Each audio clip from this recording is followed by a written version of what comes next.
started. Okay. All right, hello everybody. So I've got another video up.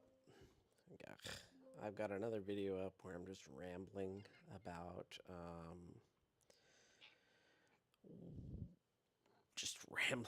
Dystopian Wars and Union. This is a little more organized. It still isn't going to be very useful because I've got like a single partial game of Dystopian Wars 4th edition, and I haven't gone through really the other Orbats and looked at very much. There was one thing I wanted to verify, so I did glance through the other Orbats, but I really don't know. So these are all just initial thoughts and feelings and stuff I wanted to share, at least how I initially feel looking through. And we'll see if my feelings change after we get some more games in. So I'm pretty happy with Talon autogyros. So I've always liked the theme of the autogyros a lot. I was an Army aviation guy. I was with the Air Cavalry, so the idea of kind of air assaults really appeals to me, and I'm really excited about the idea of being able to do that. And I liked original Talon autogyros. They're pretty strong, but it was like the strong thing that Union had, in my opinion. Now you had to throw your talons out before you moved, and it was very easy for your opponent to just deny your autogyros. Supposedly, after I stopped playing, everybody complained about autogyros being too OP. I feel like they're playing them wrong, or their opponents were just sailing into them. I have no clue what was going on. Or they could have just been playing, like I said, playing wrong was very simple because you're supposed to throw them in the special ops phase, which is like the start before you even drift. And I think a lot of people might have incorrectly moved and then thrown them in the assault phase. They might have just been treating it as a 20-inch assault, which is not how it works. But whatever. I like the way they work now. So SRS, unless I'm really misunderstanding something, SRS is it's just kind of a tool. It's a tool that you can use to put a crit onto ships. And with SRS, it's a little random what you get. I mean, you get to roll a bunch of dice potentially and pick from those dice the crit that you want to apply. But it's, like I say, I think it's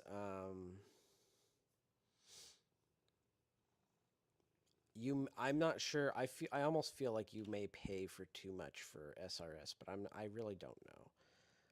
Talons, on the other hand, I'm a little more happy with. So the first thing, they have a much worse resistance roll to deal with than SRS because they're going against crew, or not resistance roll, but like instead of going against armor, they're going against the crew rating, and generally the crew rating, so you're sitting around 6, 7 instead of like 3, 4. So, but you have a lot more dice with Talons, and I don't feel like, I mean, I could be wrong, but I don't feel like you're paying that much for the Talons. Talons only have a range of 25 inches, and it's before your unit moves. But one of the things, you can always throw them off farpoint bunkers, and but now, this is the big one. Look at the top one. You can recover hazards with them. You can throw, basically, you can put a stack on a friendly unit. You're always going to be in range of a unit. and you roll a die for each Talon on that friendly unit, and you can remove a hazard from each ship that gets a success. I'm happy with that. I think that's cool. It gives you something to do with them if you're not in range. And hazards seem to be going out like candy in this version of the game. It used to be everybody was covered in crits. Now everybody's covered in hazards. I mean, especially with the Empire, they have a lot of units with hazard, which has a chance to put hazards on you, and then they have alchemical, which is almost certainly going to put some hazard on you. So, and I play mostly against Empire. I don't know if we're going to get a local scene for the new edition. If we do, I know one of the main players plays Covenant. If you watch my old videos, he kind of opened my eyes to how I was playing a different game than everybody else. Like, I was giving advice based on the Union Orbat, and it was so funny because I was like, oh, well, it's mathematically impossible to kill a ship with these dice pools and rules, so you should only ever build units to cripple and then just use two different units to kill a ship, essentially. Okay, so this unit 1 cripples a ship and unit 2 kills a ship in the enemy. It's like, nope, nope. Everybody else can just kill ships, retard. So it's like, no. And then I got to, but back to the point. So we have a big Enlightened player, and there was a Saltnit player. I don't know if he's still got his Saltnit force. I had heard there was like another Union player locally. And I think maybe Imperium. I don't know what else we had. But that said, hopefully we get a new group. But Talons can recover hazards. Awesome. Talons, if they succeed, you can pick what you want, and I think that is really, really nice. It's harder to do for them, but the ability to pick what you want is good. Like, so Breach and Hazard are kind of like the obvious ones. Breach could potentially do a point of hull damage, and Hazard could potentially put a disorder. I shouldn't use Hazard and Disorder interchangeably, but just keep in mind Hazards put disorder on ships, so that's what I'm talking about. But obviously, like, a system down could be like critical, and being able to just say, oh no, I want this, generator ship, I want this generator ship system down or whatever. A big deal. I like it. And the other thing, if I understand the rules correctly, which I may not, Breach and Hazard only apply a damage or a hazard in the ship's consolidation step. I believe they have a chance to repair it before that. So potentially you can jump on, throw a breach on it, and I think they have an opportunity to repair it before they actually get any effect from it. Whereas a system down, unless they have like a repair ship or something nearby, they're going to have to deal with that repair ship through their turn, because they can't heal it until, well, I don't know. I don't understand the rules exactly. I know I just said they can't, but I think the way that the action limit is, I think they probably could repair it straight off the bat. So, like I say, I'm still super new. I don't really understand the full interaction, so that might not be a big deal. But the point is, you can pick your hazard, and I think that's good. And then they can beef up land invasions. So Union has a battle fleet that lets them get 2 points for essentially like being next to an island in a quadrant. And the Union seems to have good landing ships. Um, so I don't know. I think plus the idea that your gyros can essentially give you like an extra token.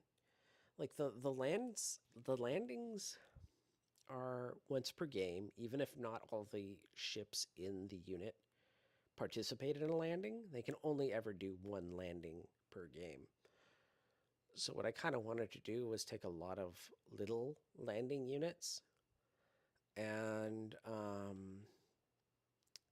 the Talons could potentially just beef those stacks up over time to make sure that if an enemy lander comes in, I either still have an advantage or if as the meta develops or if I develop as a player, it turns out that somebody always has a big lander. Well, maybe I can put a big lander in and win the tie next round or something because the gyros added a disc. So, like I say, I think that's cool. I like it. I don't know how relevant it is because actually it seems like the scores in this game can get astronomically high. Like, I remember I looked at a mission and I was like, you could easily score 100 points on this mission. Because you get a lot of points for killing ships, or I mean, crippling ships, I think is how you get the points for them. And you get a lot of points from the missions. So, like 6 to 8 points per round. It doesn't seem necessarily like it's too big a deal, but I still like it. I still think it's cool. It's just I may not be able to. I may not run it if seems like it's that much of a loss. And let me just say, this edition doesn't seem to have a lot of the sins of the previous edition as far as dice pools go. And I think some of that comes down to the guns having different stats depending on what ship they're on. So it's not a situation where, like, well, I only have X gun batteries, and the gun batteries, like say I'm got a Columbia or a Monitor or something, can't shoot with the rockets. You know, no, suddenly the flagship gets more dice, or the heavy cruiser gets more dice, or the line ship gets more dice. And it's I noticed that the pools seem to be more like, instead of just like, oh, as some oversight, I get a crap ton of guns that can go in the same arc. Like I can shoot the whole ship all at once. Whereas some ships, you're missing guns in the arc. That just can't contribute. It's not a situation of, just turning the ship sideways and getting everything in. It's like some are port and some are starboard kind of a thing. But I don't know why the dice pools seem like way more standard. Like instead of having these certain units just have these runaway dice pools, it seems like everybody seems to be about the same. There's a few outliers, but let's just go on to the next thing. Oh, I don't talk about it here. I talk about Bogotas. So I've always liked the Acron, and thematically, I really like these Bogotas. I don't know if they're any good, but I think they're way cool. So they're like, they're basically still Acrons, but they have cargo capacity. So you can put a troop transporter in it. I think they lose their gun for it, but suddenly the Bogota gets ground assault 1. You can give them stockpile. Stockpile can cure a disorder. I know I said hazard, but a disorder. And remove depleted tokens. So if you have a weapon with limited and it depletes, they can rearm that weapon. And I put a note here. I'm not sure why Acron guns are limited. But I mean, technically, you could have a stockpile Bogota near your Acron, and if you really did care about that damage output, well, I mean, it's not nothing. It's like 32 dice or something like that. I forget. Um, but if they start running out of rockets, I mean, potentially you could have a Bogota there restocking them. Um, and then I just wanted to point out, so the Destiny has Mothership Bogota Carryall. There's a note on the Bogota Carryall sheet that you can only have 2 Bogotas attached to the Destiny, but the Destiny has Mothership Bogota, so it says pretty clearly you can have a full unit. In case that confuses anybody when they see it, here you go. All right, let's move on. I put a question mark here just because I haven't gone through all the Orbats, so I really don't know. But the power level of Union seems to be in line with the other factions now. I'm happy with that. I'm 100% happy with that. I always got the feeling, so I always felt like Give 'em Hell was a really shitty rule in 3rd edition because it seldom mattered. Essentially, what would happen is exploding hits dealt 3 damage instead of 2. Okay, or 3 hits essentially. I don't know the correct term off the top of my head, but explodings did 3 hits instead of 2. And you're like, oh my gosh, that's so OP. Wow, that's massive. Look, I played with it a lot, and you got a hazard for it. There's a chance you would heal it off immediately because you got the disorder. I mean, and then after that you could heal it. So potentially you didn't have a problem, and there was plenty of times I shot with Give 'em Hell and never had an adverse effect from it. However, what I had found is it's one of those rules that just makes your good rolls sometimes marginally better. It was rare that the Give 'em Hell stuff actually contributed meaningfully to my attack roll. Like, I seldom even got 1 more hull point worth of damage from the successes. Because it has to, like, it's one of those ridiculous things. Like, the exploding deals more hit. Well, guess what? The exploding dice also roll more dice. So if I roll a stellar hit, okay, I've got a few more damage points I probably don't even need. But if I roll an average hit or a bad hit, it doesn't help me at all. It just put a disorder on my ship. I used to hate it. Now, Give 'em Hell is, it lets your broadsides explode. I don't know how good that is, but apparently broadsides just do flat damage. So, rolling extra dice on your broadside could be extraordinarily strong. So, I'll have to see it in game, see if it's any good. It may very well be, but we'll check it out. So, power, like I said, seems to be within in line with other factions. Like the dice pool. So I put here, you'll see Chicago and Lexington. These are 2 line units. So the Chicago throws something like 66 dice. Assuming you're in a port or a starboard arc. And the Lexington, I think, throws 57. So 9 less. That's a lot of dice as far as I'm concerned, and that seems to be in line with other factions' heavy cruisers.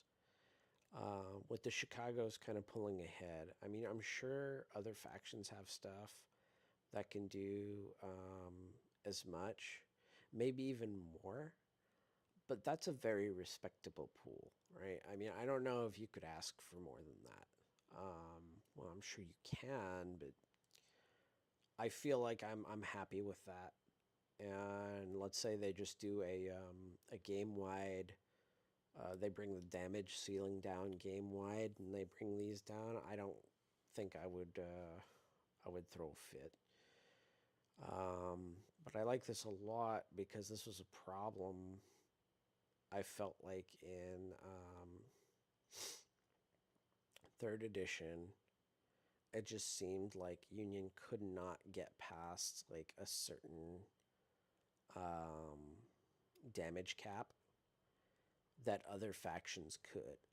And I think it was intended by the designers probably.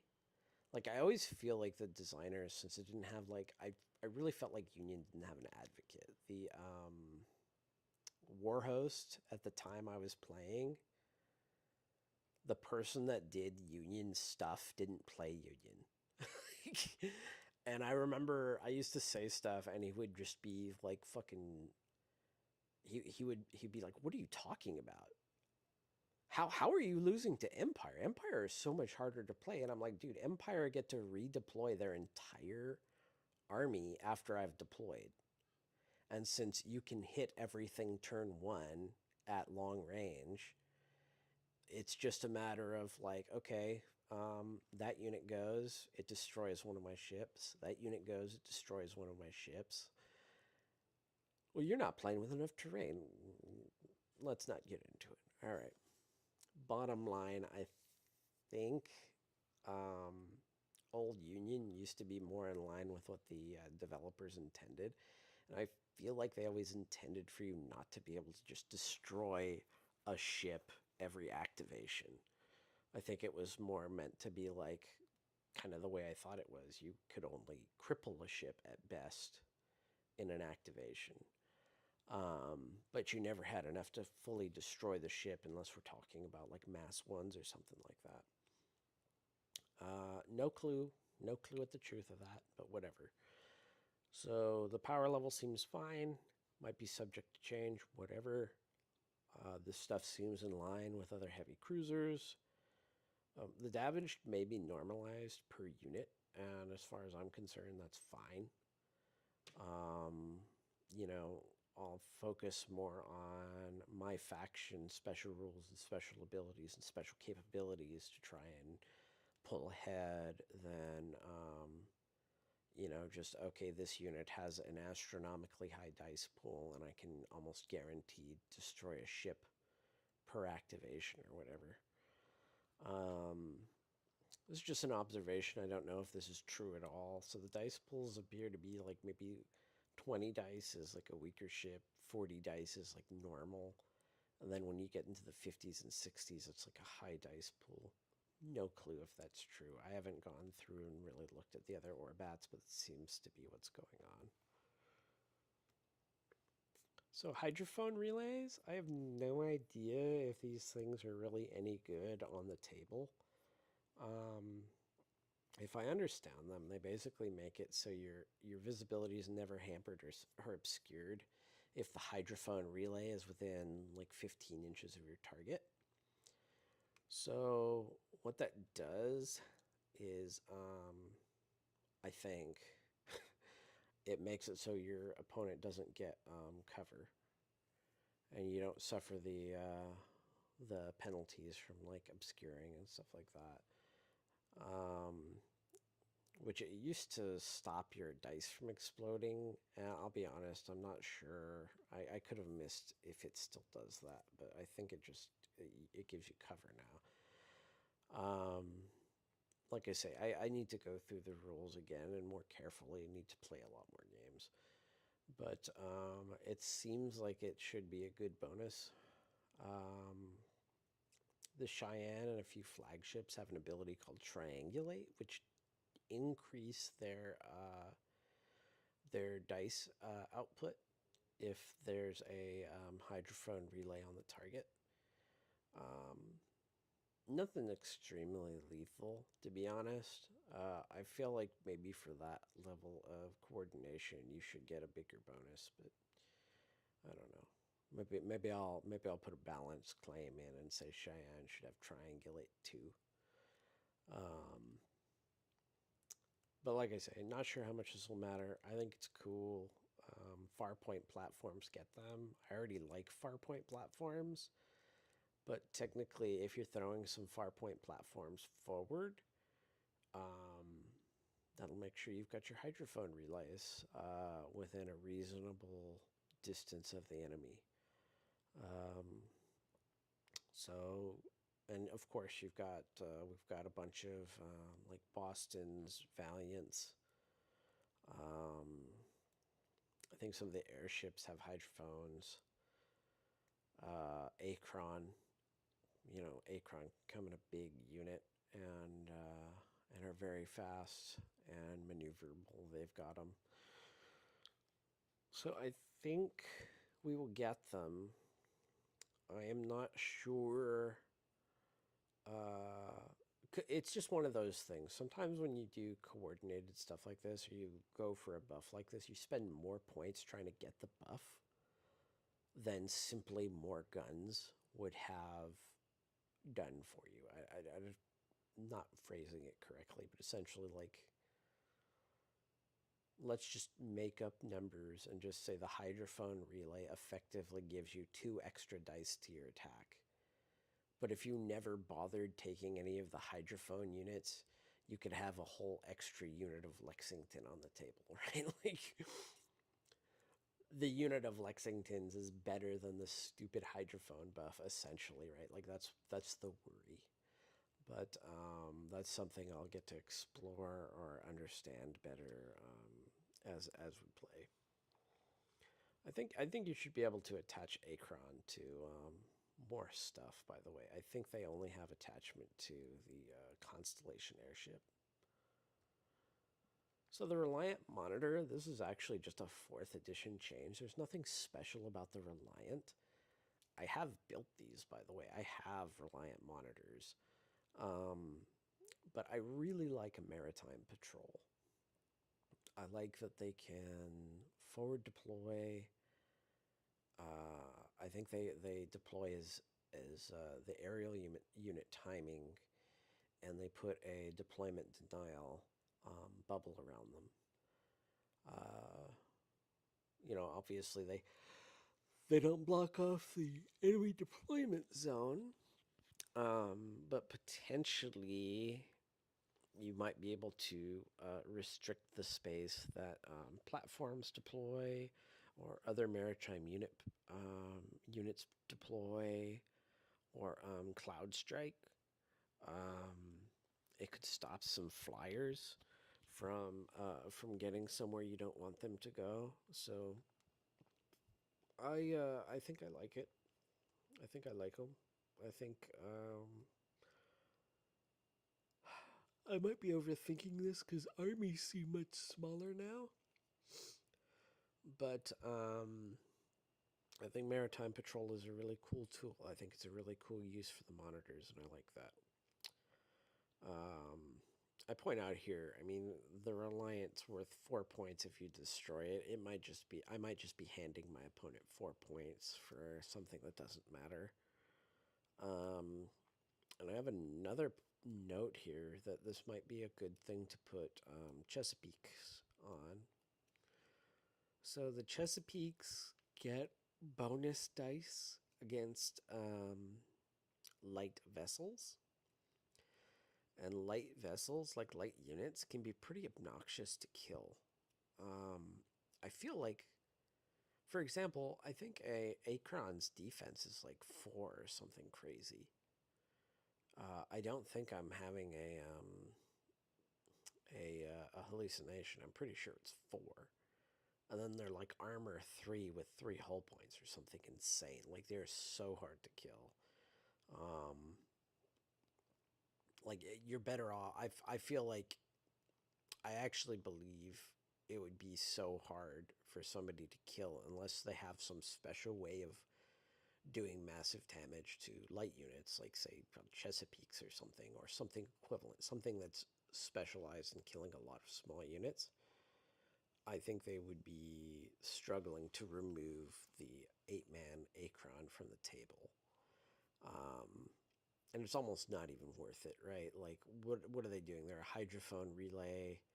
they're not throwing that many dice. Their weapons are limited. They're aerial, so it kind of limits their targets. Um, so I don't know. But go back to Chesapeake's. Potentially, they get quite a few bonus dice. The problem I have with them is they're close range, so they're 10 inches or less for the big dice. And but I mean, potentially maritime patrolling some monitors. Originally, I was planning to just take a single monitor and a couple of units of single monitors and just putting them on the tables, places I want to keep the opponent from deploying stuff. But maybe a big unit of monitors with Chesapeakes would be good for taking out destroyers or something. Like I can maritime patrol them, hide them behind some islands, and hopefully get in. Like they're going to deploy early, so the opponent can definitely deploy away from them or stay away from them. So, like I say, I'm not entirely sure. It might be better just to make some kind of a reserve unit with Chesapeakes. Like put some Intrepids or something in reserve and use those to kill units of destroyers and things like that. But the Chesapeakes really do give you a lot of dice against light vessels. So I want to figure out how to use them, and I thought maybe Reliance would work. All right. So the Union destroyers seem fine. They have hydrophone relays. Um, they have Hunter. So the Valiants have Hunter Air and rockets, and the Defiants are still in the game. And you can give them. They get Hunter Surface if they become Defiants, and they lose Hunter Air. You can attach one of these destroyers to a flagship. I kind of wasn't sure if maybe. So I think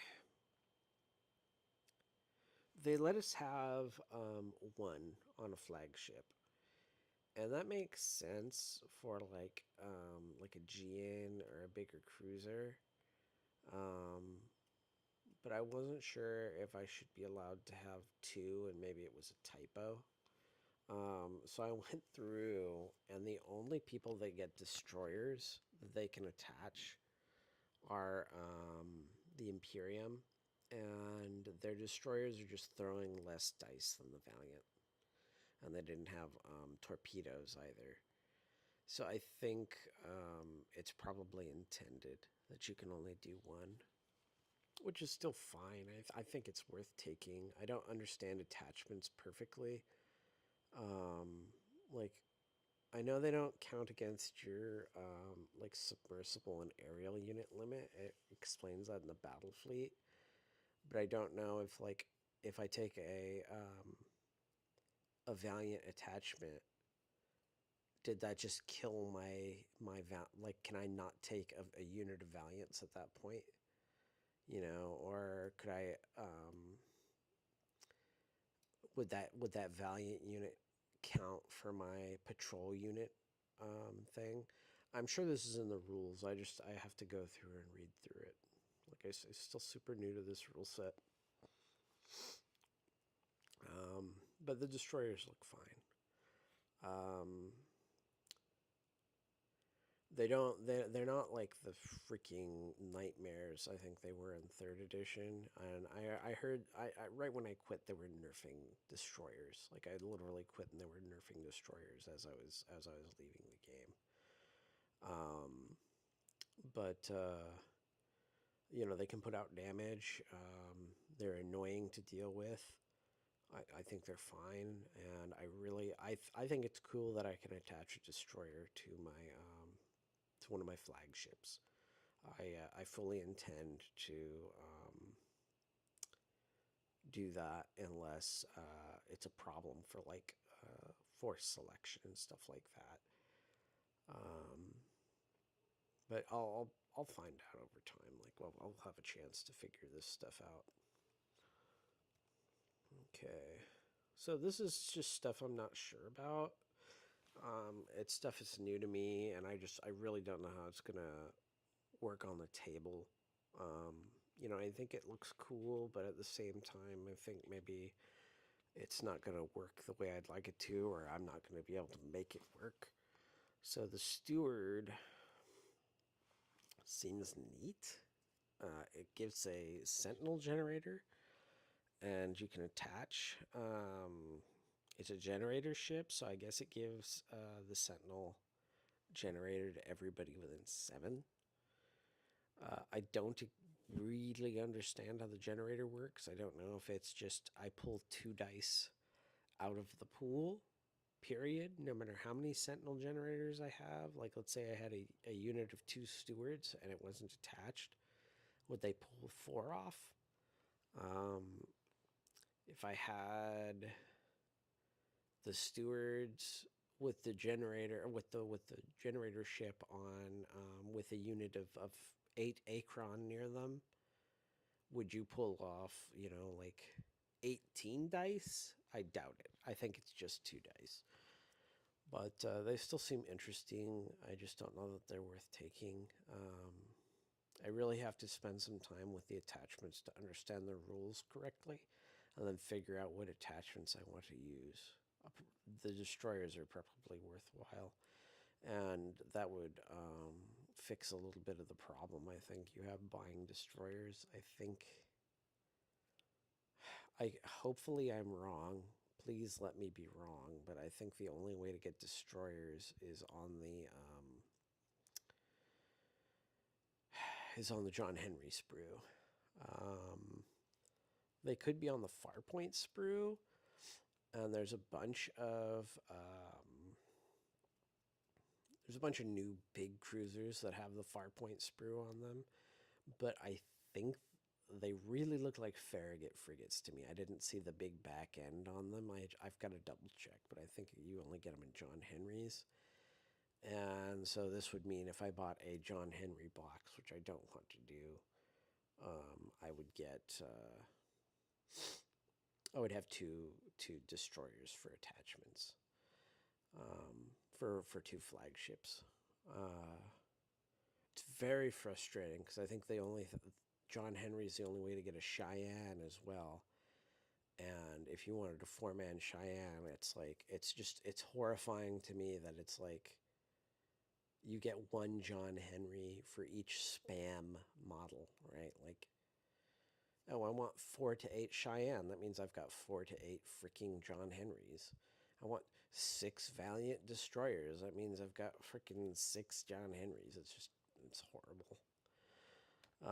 I should probably give John Henry a second chance, but I've played with them on the table in the last edition. I hated them so much. Like, they never worked and they never did anything and they just died. That I haven't even really seriously looked at their data sheet here in this edition. Senators. I would love to keep Chesapeakes on these senators, but I have no idea how to use them.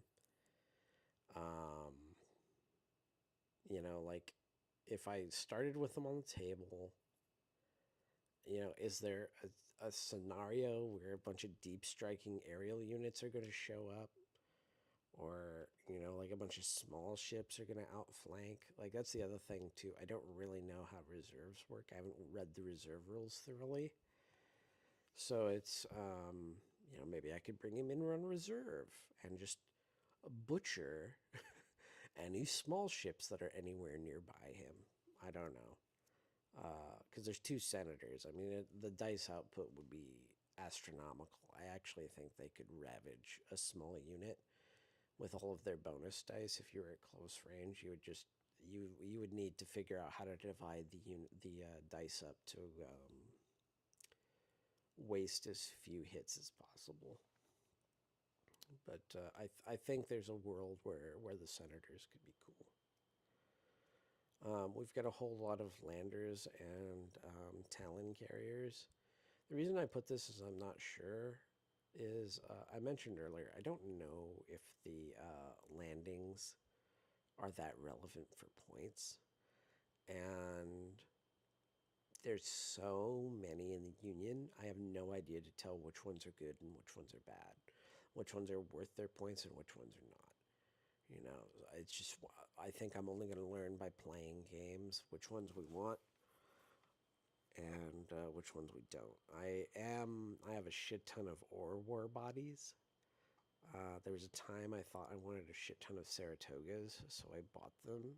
And then, fortunately, after assembling one, I was like, hold on, let's test these more. And then I found out like it was impossible to get talons onto anything with a Saratoga because they're so slow.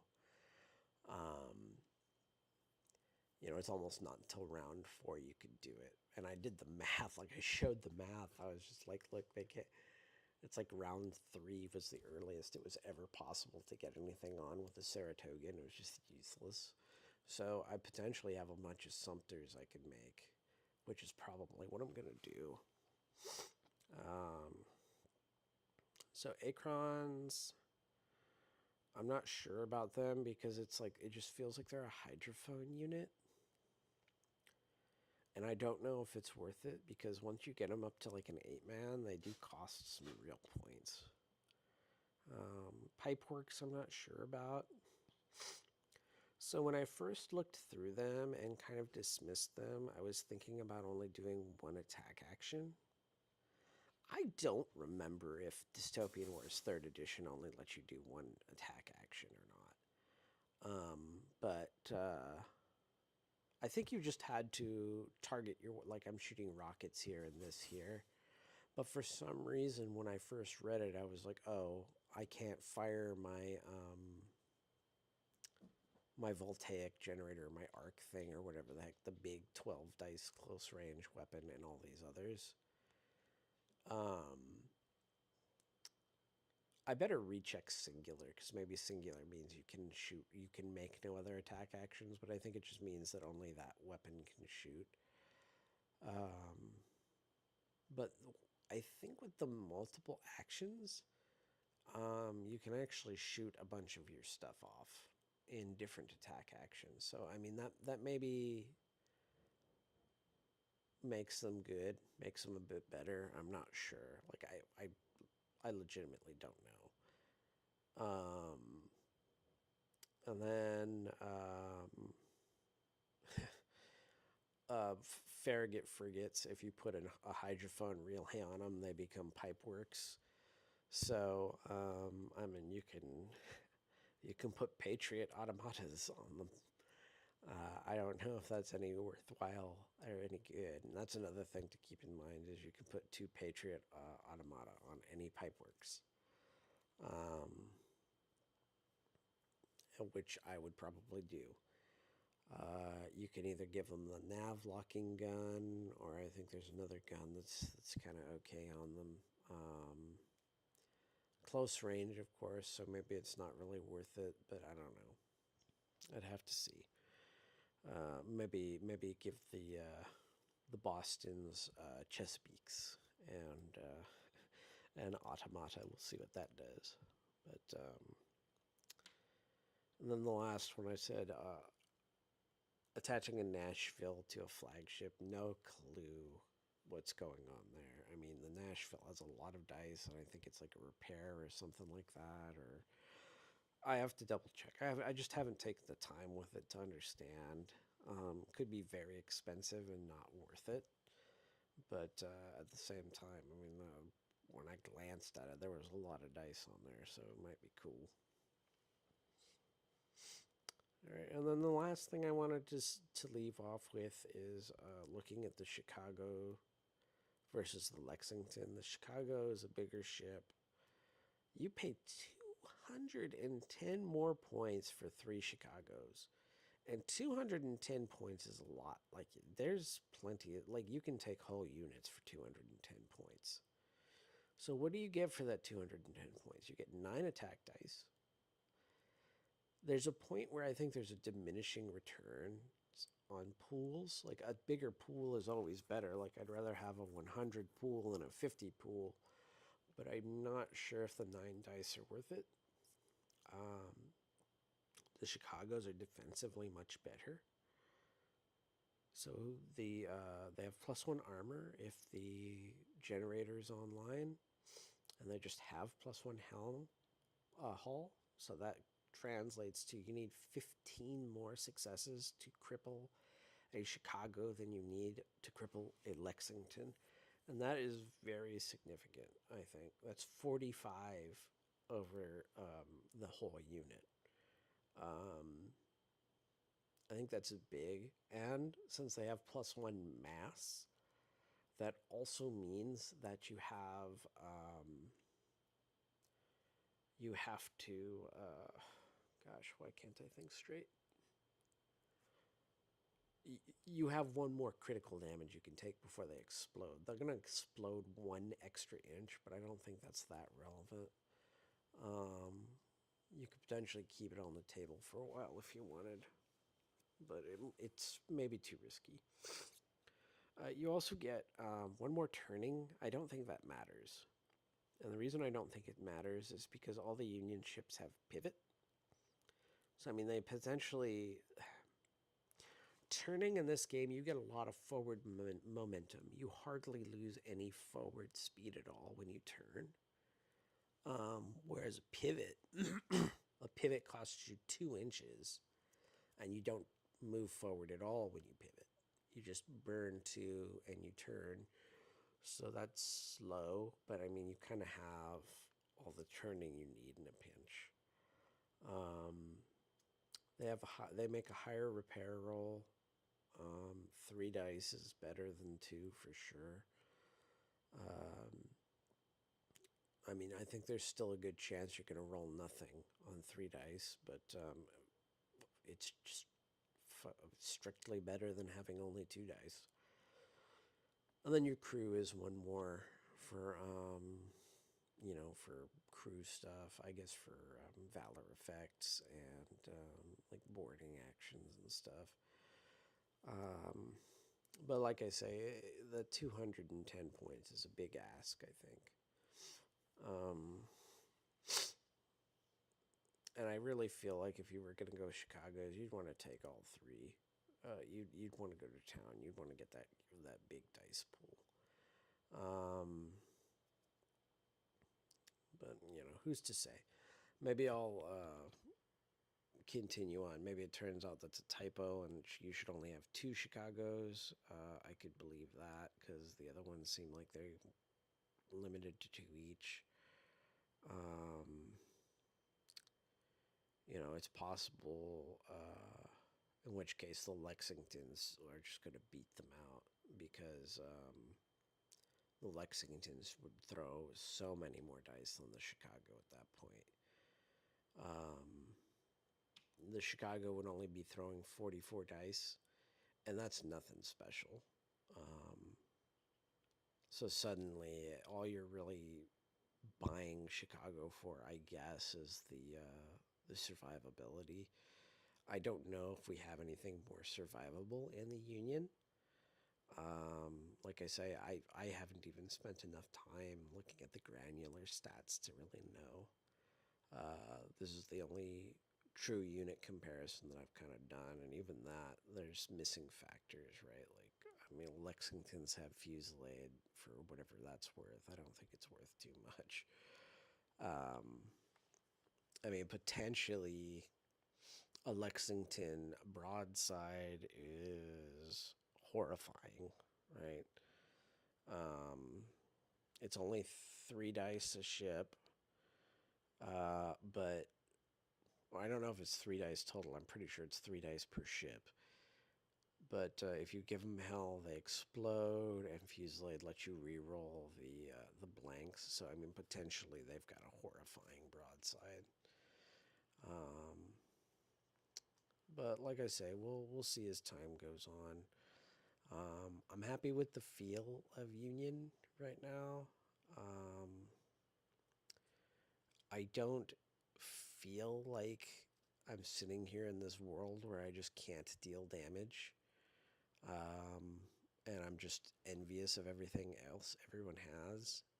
There's a few things in Imperium I noticed I liked, but the mercenary fleets are out. So if I really want Scandinavians and the hunter rotors, I can take them. But I find I don't really have that much envy over the rotors. I would rather have thematically, just feel wise, the thing that appeals to me more is having like Talon auto gyros. And now that we have the Bogotas, I mean, there's certainly, I think the hunt rotors, they have two different weapons, so they've got to have a really good, a better dice pool. But I mean, in some freaking worst case penis envy scenario, I could always just take them as mercenaries. Um, I don't anticipate doing that though. I'm pretty, for me, and this is the thing that I'm most excited about. I'm happy with what I've got, and I have plenty of things that I would love to try over numerous games. And I feel like there are some solid options, hopefully, that should be reliable, that I can bring the jank around and experiment with. And I'm pretty excited about it. And that's something I'm very happy about. I liked Dystopian Wars a lot, and I liked the game before I learned it properly. It was a very fun game to play, and I think this edition, I'm really hoping it's more like that. But we'll see, if it turns into me and Jen just stacking, Lexingtons and Merus on both sides of the table, and then, you know, doing some other min-max stuff for scoring objectives and points and stuff like that, and that's where we're going to be. But I don't personally foresee that. I think it's going to be a pretty good game, and SRS seemed like they took a big hit. But one thing I kind of like, at least Jen and I played the meeting engagement, and you score points for doing successful SRS attack runs, and she had we didn't, neither of us really understood what happened to SRS, so she was playing a Hachiban with the Exo subcarrier submarines.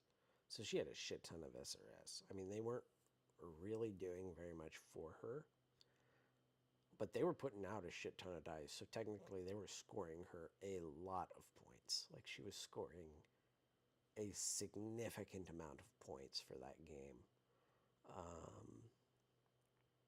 So I think there's a chance that I wouldn't have been able to come back from that. And then the Tian Long with Cloud Dive, they were able to come in a good spot, and they were able to do some serious damage. And that horrible flamer template's gone. They just have like normal shooting with the Hokwangs, and that was really cool to see. I mean, it was effective, tore my stuff up, but I mean, I was happy to see it because the flying dragons were such a cool unit, and they just, when we played, they were terrible. They were just like kites. They were just like paper airplanes. They would just die before they did anything.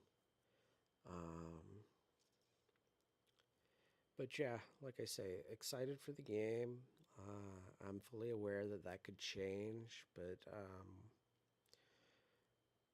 the work cradle guys take a lot of feedback. I am always worried that might have been what went wrong before I came to third edition, is everybody had their pet factions. So this is what I found. When you have players playtest, they usually hide things from the developers in the playtest, and they essentially, it comes down to nerfs for thee, but not for me. Like, In fact, oh man, this guy needs to be buffed. And then there's a way of kind of social engineering the other playtesters to agree. Um, what if you're kind of a bully and everybody there is afraid to tell you what's what because you're going to scream at them? They may they may not be willing to deny that that unit is extremely weak when it's one of the most powerful in the game. You know, but yeah, that's something I noticed. It seemed like when somebody didn't, well, nobody had Union as their faction from what I was aware of, and I'm not privy to a lot of this stuff. It's just I had people reach out and basically say, "Oh yeah, well, I'm the one that's doing. I'm giving advice on this, but I really don't play them. So hey, what's your advice?" And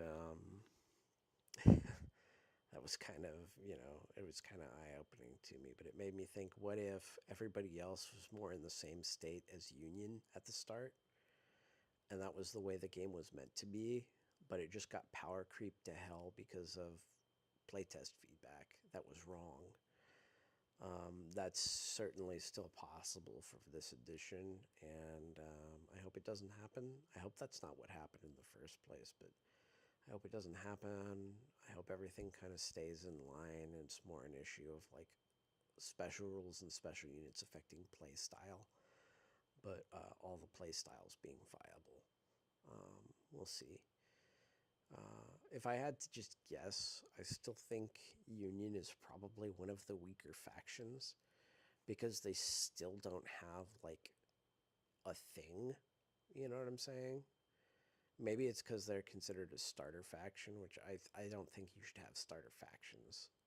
I don't think you should have starter. Like, this is the stupidest thing to ever do in a war game is have a starter faction. The reason why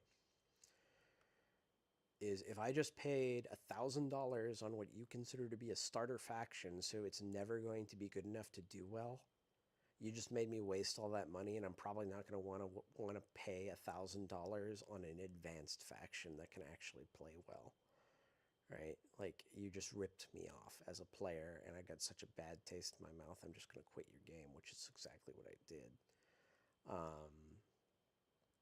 I think everybody should have their thing, but I mean, Empire still seems to be disorder. They have a lot of other cool things, but disorder seems to be their thing. I assume, I don't know, I assume Imperium's still voltaic, and somehow that's a thing. I don't know what else everybody else does. Alliance used to have a special thing, I think, where they could combine like different weapons onto an attack, and now basically everybody does that, so I don't know what's up, but we'll see. But I'm happy for now, like them for now, excited for the game, so that's a win in my book. All right, my poor wife is back from getting groceries, so I'm going to help her out. And let's alt tab. Hopefully I don't have anything weird open. Yeah, you can just see there's OBS. All right. Bye, everybody.